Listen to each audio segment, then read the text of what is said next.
Bai, ni uste dute, hori, hor, hasi nintzen nien historia horrekin, protokolo Estambullekin, eta hor batzea bien, ez? ¿Y por qué te decides a contar? ¿Y por qué te decides a dar tu testimonio? Eta horako zerbait.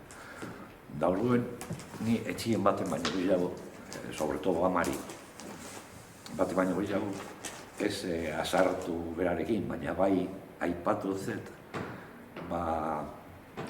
gauza oso gutxi transmitidu iabiela gurengana. Euren pasaizuek, euren bizimodue, sasoi hartan gerrako deporan, eta gerra ostekuen, eta ez dakizean. Eta han ere aipatu neban, berdine, esaten neban, ni uste dut hori ezinezkoa gala.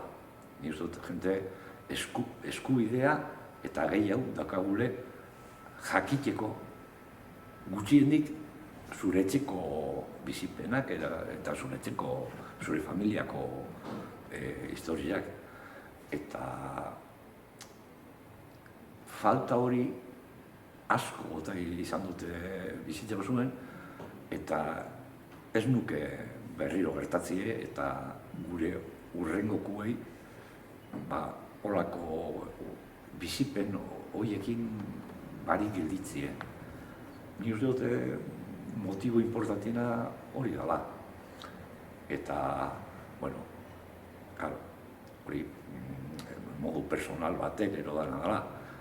Eta gero, zabaltzie, jente guztiek, gure dauenak, ero dana dela, ardure dukenak jakiteko, eskubide hori eukiteko, zer gertatu da, gure herritzen, eta zer gertatu da, holako egoera aurrien. Benetazko dizela tratu txarrak, ni uste dut oso barneratute dauela, gizarte gehienetan, baina, alanda guztiz, ni uste dut ez dauela sobran jarraitzi esaten. Gainera, zure kasuan, ez da bakarrik tratu txarra, eta gero, ez dute laukin eserrez zure kontra, ez duzu eukin epaiketa bat, ez eserrez. Egia da, bai, horrela izan da, bai.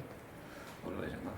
Sartu naute kartzela 2 aldiz, eta atera naute, eta, bueno, te hemos tenido y ahora te vas.